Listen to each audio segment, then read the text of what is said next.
Tying into the event of Secret Wars, we have Planet Hulk #1. Let's dig on in and see what happens next, shall we? The comic opens in Greenland, the domain of the Hulks. You know, they're a pretty simple group of people. They like drinking, they like eating, they like fighting, and they also like lobbing flaming garbage at the Thor Corps. Yeah, that's right, the Hulks don't seem to cotton to Dr. Doom, and they don't exactly like living under his heel. From there, we transition over to the Colosseum. Get it? It's like a Coliseum, but with way more killing. The champion tag team of Captain America and, that's right, Devil Dinosaur have just won their 12th straight match in a row, and it's because of that they're about to be rewarded by Baron Arcade. However, old Steve Rogers has different ideas. You see, Steve only started fighting in the Coliseum so he could learn about the whereabouts of Bucky. All this snooping around catches the attention of the Sheriff of Agamotto and, of course, God King Doom, who teleport him to their side. Doom respects Captain America's fighting skills in the ring, and it's because of that he offers him a little mission. If he can go in behind enemy lines in Greenland, kill the Red King, who is no doubt Red Hulk, then he'll tell him where Bucky is. And Doom knows all of this because he had offered the same deal to Bucky to go kill the Red King in exchange for Captain America's life. While Steve is almost certain that this is some kind of trap, it's his best lead, so he agrees on one condition. He'll go and fight some Hulks, but he wants his Devil Dinosaur to go with it. Unfortunately, they're not in Greenland for more than a couple minutes when a bunch of gamma-irradiated bugs try and make them into lunch. Yep, in Greenland, even the bugs are Hulk-sized. Our hero is only saved by the last-minute intervention of Doc Green, or at least I assume it's Doc Green because he's both smart and has a mohawk. And that's basically where the comic ends. Can Steve Rogers navigate the treacherous landscape of Greenland to save Bucky? Let's find out together, shall we, in the pages of Planet Hulk #2. As the comic opens, Captain America comes to all but spooning with Devil Dinosaur. Aw, that's adorable and badass at the same time. That's badassable, or adore-ass. The Captain has some company in the form of Doc Green, soldier of fortune, Rhodes Scholar, and all-round man of mystery. Green claims to be here to help guide Captain America through Greenland, but just by the nature of it being Doc Green, he comes off really sinister and like he has his own motivations. What's even funnier, while Captain America has never met anyone like Doc Green before, Doc Green has met several other Captain Americas. We get a brief flashback to Steve and Bucky's time in their original land, wherein they came under attack by some strange, unseen enemy. It was this warfare that made them want to volunteer themselves for the Super Soldier program. Apparently, in this world, Sam Wilson was already Captain America, which, man, that just does my head right in, and I thought the movies were interesting when they made Bucky the older one who inspired Steve. What follows essentially is a superpowered road trip as Green and Cap make their way through the jungles of Greenland, all the while Green being the cynical one, Captain America being the optimistic one.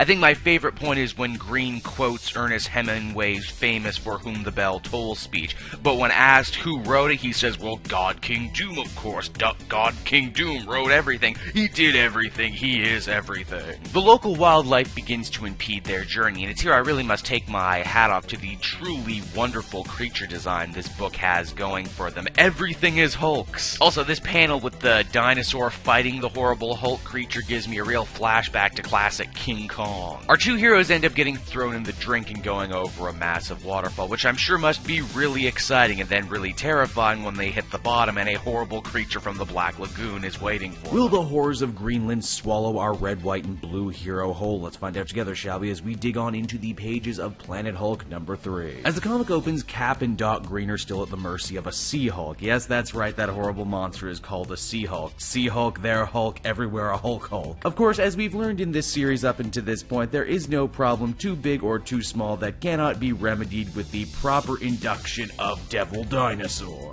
Actually, it's in this issue we really learn how close Cap and Devil really are. It's less of a pet-master relationship and more of a war-bound relationship. That's actually the word he used, of course, war-bound being a reference to the original Planet Hulk storyline, for those who didn't know. Unfortunately for our group, that little fight has cost them a lot of time, and now they either go around the mountains for days or cut directly through Tribal Hulk territory to get to the Mud Kingdom. Tribal Hulk territory is not exactly the nicest place to visit, with walls made entirely of skulls and gamma wind that could strip your flesh off. The long walk does, however, allow Cap and Doc Green to talk battling ideologies. As far as Green sees it, gamma radiation is just the communion of war, and war is the natural state of all humanity. Green believes that there's a little Hulk inside all of us, someone that eschews morality and ethics just for pure strength and ferocity. Cap, of course, argues against this, even going as far as to say that when he does meet the Red King, he's not going to kill him just because God King Doom told him to. He's just going to save his friend Bucky and then leave. Doc Green then brings up the idea that this is an interesting ethical moral quandary for old Cap. He's a hero, right? He's a good guy, but he doesn't want to kill the Red King, even though by not killing the Red King, it means that everyone living under his rule will continue to be forced to suffer through his tyranny. This debate, however, is quickly cut short when a rain of spears falls from the sky, cutting our hero down. Green himself, of course, being nowhere to be seen as the comic ends. Captured by Hulks and cut off from his allies, can Steve Rogers overcome? Let's find out together, shall we, as we dig on into Planet Hulk number 4. As the comic opens, we can see old Cap is being taken deep into the heart of the Mud Kingdom, the capital of the Hulk lands. It's a squalid and dirty place filled with random acts of violence, and yet Cap notices something kind of amazing. They have a huge mining operation, and what they're mining for isn't diamonds or gold, it's vibranium.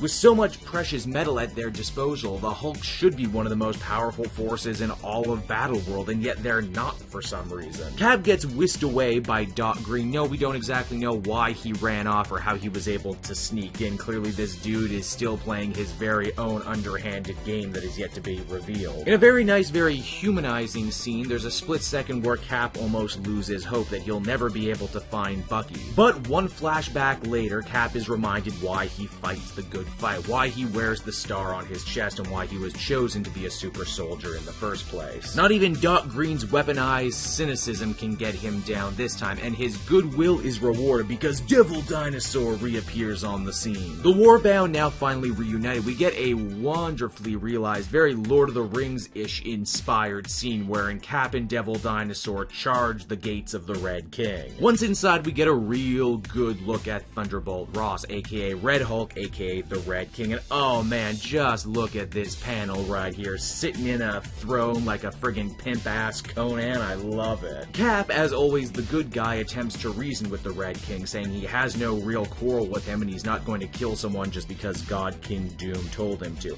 All he wants is his friend Bucky the Winter Soldier returned to him and he will happily leave. Old Red finds this turn of events positively hilarious. I mean, absolutely hilarious. He laughs for a good couple panels. He says that our hero Cap has been duped by Doom, that he had sent Bucky's head to Doomguard months ago. Bucky was never his prisoner, now he only exists as his trophy. The comic ends with the Red King holding up Winter Soldier's cybernetic arm. Steve Rogers has entered the heart of the Mud Kingdom and come face to face with the Red King. Will he live long enough to avenge his fallen friend? Let's find out together, shall we, as we dig on into the pages of Planet Hulk number 5, the grand conclusion to this Secret Wars tie-in. As the comic opens, we see that Devil Dinosaur is working, keeping all the Hulk henchmen busy outside while Steve deals with the Red King. Yeah, if there's a better wingman out there than a frickin' T-Rex, then I sure as hell haven't met him yet. Cap is still reeling from the realization that Bucky, his friend, his confidant, his partner, is dead. Now, you know what? All throughout the series, Cap has been talking about Bucky and even Devil Dinosaur, saying that they're war-bound, bound together, and they have a sacred bond that cannot be broken.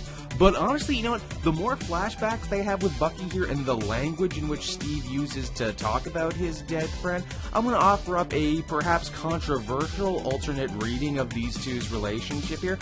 I get the feeling that for this moment, right here in this universe, perhaps they were a little closer than just friends, if you catch my drift. The strange thing is that Ross, the Red King, is actually pretty affable about the whole thing. He's like, yeah, I killed Bucky, I killed your friend, probably going to kill you too if you choose to fight me, but you don't really have to, because at the end of the day, I, the Red King, I'm not your enemy. It was Doom who sent Bucky to kill me. I was just defending myself. He sent you too. I mean, are you really going to do his dirty work? Not when you could join me. I have an army of Hulks. I have a mine full of vibranium. Let's overthrow Doom together. That would be the perfect revenge, wouldn't it? For those of you counting along at home, this makes the Red King, oh, I don't know, like the 6th dude who has planned to overthrow God King Doom, and it ends for him pretty much exactly like how it ended for all the others who dared that feat, with Cap cutting out the legs from under him. It's at this point the oh-so-mysterious Doc Green decides to make a reappearance. He says that he's proud of Steve, that he finally gave into his inner Hulk, into the violence and anger that makes up Battleworld, the entire planet of the Hulks. And hey, you know, seeing as Ross is dead, Greenland is going to need a new king, isn't it? And Doc Green is available, so why not him? Steve, furious for being played for the third time in a row, demands some answers. Green is more than ready to give Cap those answers, but I'm going to guess that nothing could prepare him for the actual revelation. And that is that this version of Doc Green that we've been following around all throughout Planet Hulk isn't actually Bruce Banner. No, no, no. He is an alternate version of Steve Rogers. You see, this Steve's Bucky died also, and it sent him down a much different, much darker path. One where he volunteered himself for gamma radiation experiments instead of the super soldier serum. This experience made Steve angrier, colder, more evil, basically everything that the regular Captain America is not. In the end, Cap and Green decide their mirror match before Captain America rides off into the sunset on the back of Devil Dinosaur, off to his next adventure, even though his heart has been crushed and his sense of the world has been sent into a massive spiral. You know, after 5 issues in, I think I found the perfect way to describe Secret Wars Planet Hulk. It's basically the Heart of Darkness, but with Captain America and Devil Dinosaur. This is what I really like and find so unique about the art form of comics, and that is that a final issue can basically make you re-envision the way that you looked at the book previously. Up until now, I thought it was just a fun little superhero road trip, but no, what we've really been seeing is a morality play this whole time. And a damn fine morality play at that, which is backed up with some great artwork, great action, and some truly gripping dialogue. Overall, I give this one a much deserved 9 out of 10. Planet Hulk is up there for maybe one of my favorite tie-in series so far. It ended really, really strong. Hey guys, Joel here reminding you that this video was made possible thanks to our many great patrons. If you want to become a patron and get exclusive comic book cast content, then click the Patreon link below and see how you can help us bring you the content you've come to love. Every little bit helps, and thanks for listening.